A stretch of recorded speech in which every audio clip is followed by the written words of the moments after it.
Bapak, Ibu, saudara-saudara sekalian dalam Tuhan, marilah kita bersama-sama berdoa lebih dahulu sebelum kita membaca teks kitab suci dan merenungkannya. Siapkanlah hatimu, siapkanlah pikiranmu, dan kita datang kepada Tuhan yang Maha Baik itu. Dalam nama Bapa dan Putra dan Roh Kudus. Amin. Bapa yang Maha Kasih, kami datang kepadamu pada saat yang istimewa ini. Kami sujud menyembah Engkau karena Engkau Bapa yang penuh kasih. Kami percaya pada kebaikan-Mu. Kau dampingi kami dari saat ke saat, dari waktu ke waktu, karena Engkau juga menyayangi kami. Kami tahu bahwa kami juga banyak berbuat salah kepada Engkau, tetapi Engkau Bapa yang penuh kasih yang senantiasa mencintai kami. Dan karena itu Engkau juga mengampuni kami. Saat ini kami datang kepada Engkau, mohon Engkau berkati kami. Mohon Engkau juga mengampuni kami. Mohon juga Engkau menuntun kami supaya senantiasa berjalan kebaikan bersama Engkau ya Tuhan. Tolonglah kami ya Tuhan di tengah-tengah kesibukan kami ini, tetapi teristimewa dalam bangun satu persekutuan bersama sesama kami. Karena Engkaulah Allah kami yang penuh kasih, terpujilah Engkau sepanjang segala masa. Amin. Dalam nama Bapa dan Putra dan Roh Kudus. Amin.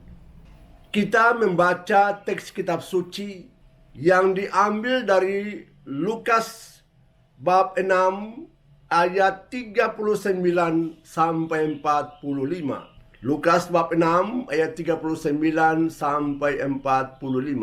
Isinya sebagai berikut. Sekali peristiwa, Yesus menyampaikan perumpamaan ini kepada murid-muridnya. Dapatkah seorang buta menuntun orang buta? Bukankah keduanya akan jatuh ke dalam lubang? Seorang murid tidak melebihi gurunya, tetapi orang yang telah tamat pelajarannya akan menjadi sama dengan gurunya. Mengapa engkau melihat selumbar dalam mata saudaramu, sedangkan balok dalam matamu sendiri tidak engkau ketahui? Bagaimana mungkin engkau berkata kepada saudaramu, Saudara, biarlah aku mengeluarkan selumbar dari matamu, padahal balok yang dalam matamu tidak engkau lihat. Hai orang munafik, keluarkanlah dahulu balok dari matamu, maka engkau akan melihat dengan jelas untuk mengeluarkan selumbar itu dari mata saudaramu. Tidak ada pohon baik yang menghasilkan buah yang tidak baik, dan juga tidak ada pohon tidak baik yang menghasilkan buah baik. Sebab setiap pohon dikenal dari buahnya. Karena dari semak duri orang tidak memetik buah ara, dan dari duri-duri orang tidak memetik buah anggur. Orang yang baik mengeluarkan barang yang baik dari perbendaharaan hatinya yang baik, tetapi orang jahat mengeluarkan barang yang jahat dari perbendaharaan hatinya yang jahat. Sebab yang diucapkan mulut meluap dari hati. Demikianlah Injil Tuhan. Saudara, firman Tuhan pada hari ini cukup keras. Tuhan mau kita berjalan kebaikan. Tuhan mau kita saling mencintai. Tuhan mau kita saling mengembangkan hidup kita. Tuhan mau kita tolong orang lain berkembang sesuai juga dengan rencana Tuhan Allah. Tetapi Tuhan tidak mau kita saling menyakiti, saling menghancurkan, bahkan membuat orang lain juga terluka batin hanya karena kata-kataku dan perbuatanku. Melukai hati orang lain itu sama sedang kita melukai hati Tuhan Allah sendiri. Karena Tuhanlah pencipta kita semua. Tak ada orang pun yang lain di dunia ini tanpa campur tangan Tuhan. Allah lah yang menciptakan manusia. Dan Allah mau kita berkembang dalam Tuhan. Artinya kasih, cinta mestinya menjadi pedoman hidup kita dalam relasi satu dengan yang lain. Persoalannya ialah Tuhan melihat bahwa manusia banyak sekali yang saling memusuhi, saling menyakiti, saling melukai, saling memojokkan. Dan itu menyebabkan manusia hidup dalam kebencian, permusuhan satu kepada yang lain. Ingatlah kata-kata Yesus. Mengapa engkau melihat selumbar dalam mata saudaramu, padahal balok dalam matamu tidak kau lihat? Dengar baik-baik kata-kata Yesus. Mengapa engkau melihat selumbar dalam mata saudaramu, padahal balok dalam matamu sendiri tidak kau lihat.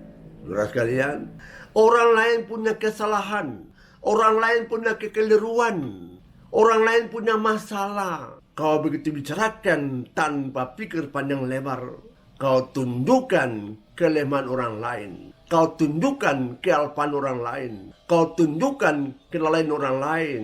Kau bicarakan tentang orang lain punya kejahatan. Tapi balok dalam matamu sendiri tidak kau lihat.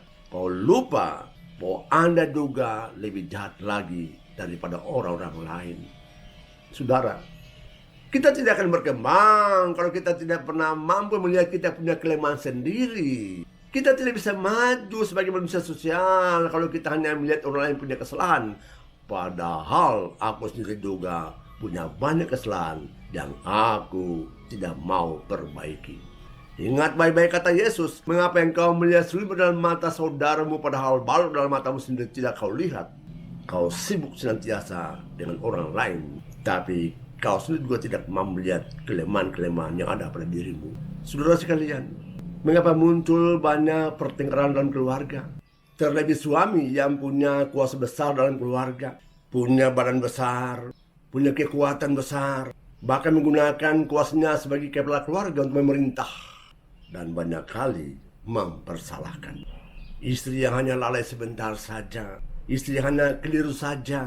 Mungkin adalah kealpaan juga yang dia buat, tetapi istri mendapat sorotan besar oleh mulut besar dari suaminya. Bukan cuma persilakan dengan mulut, dengan kata-kata, tetapi juga karena suami ringan tangan gampang sekali memukul istrinya yang punya kelemahan-kelemahan kecil itu. Tak jarang juga suami usir istri keluar dari rumah. Katakan pergi saja, kau keluar saja, kita cerai saja. Saudara sekalian, Anda melukai hati istrimu. Padahal pada waktu awal perkawinan kau mengatakan kau cinta sama dia dalam suka dan duka. Tetapi dalam perjalanannya kau menghardik dia seperti anak yang tak berdaya.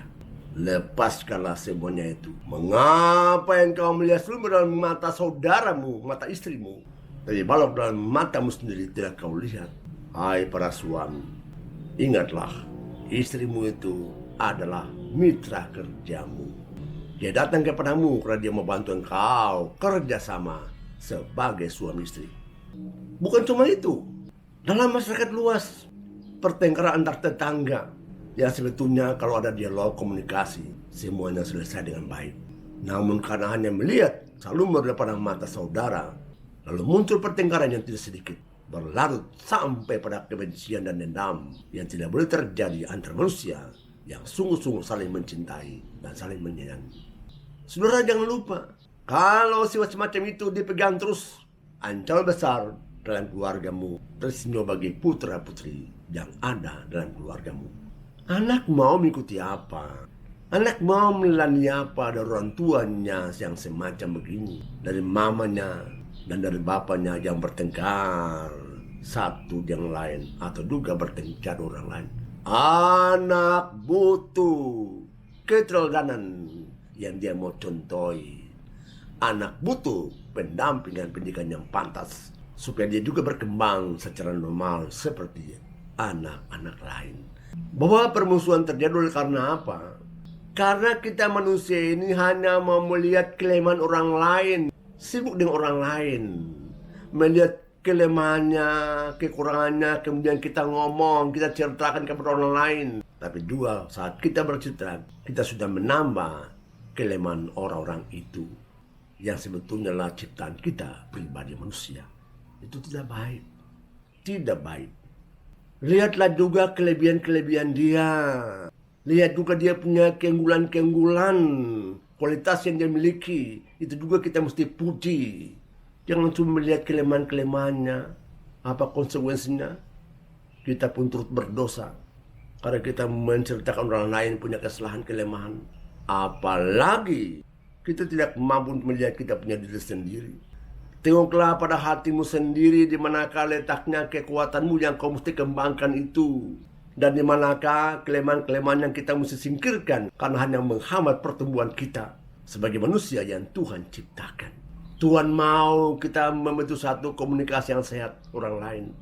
Dan untuk itu, sebaiknya kalau kita ngomong, kita berbicara, jangan sampai itu juga kena dengan pribadi kita sendiri. Maka dari itu saya usulkan ialah yang pertama, hendaklah kita pandai-pandai sekali berbicara baik-baik untuk tidak melukai orang lain. Kita pandai-pandai berucap, pandai-pandai bersikap, pandai-pandai berelasi. Dan kita menciptakan relasi itu karena kita juga mau sama-sama bersahabat, sama-sama maju ke depan, sama-sama kerjasama demi kepentingan kita bersama. Yang kedua, hendaklah juga tengoklah pada dirimu, mana letaknya kelemahan-kelemahan kita yang kita mesti perbaiki.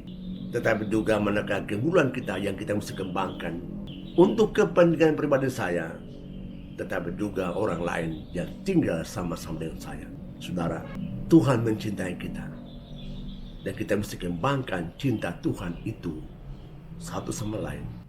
Marilah kita mohon sama Tuhan, karena Tuhan membimbing kita supaya cintanya itu tertanam dalam hati kita, dan kita kembangkan cinta itu untuk pribadi kita, untuk keluarga kita, tapi juga untuk orang-orang lain yang kita jumpai. Marilah kita berdoa kepada Tuhan. Dalam nama Bapa dan Putra dan Roh Kudus. Amin. Tuhan, terima kasih banyak kepadamu atas firman yang kami dengar dan kami renungkan pada saat ini. Luar biasa, Kau mau kami berubah, Kau mau kami saling memaafkan, dan Kau mau kami saling mencintai. Bantulah kami ya Tuhan, supaya kami juga berani mengatakan kami telah bersalah, dan berani juga berubah, dan berani juga bertobat, agar kami menjadi manusia baru, punya hati yang baru, yang mau kembangkan dalam pergumulan kami bersama orang lain. Terima kasih ya Tuhan, terpujilah Engkau sepanjang segala masa. Amin.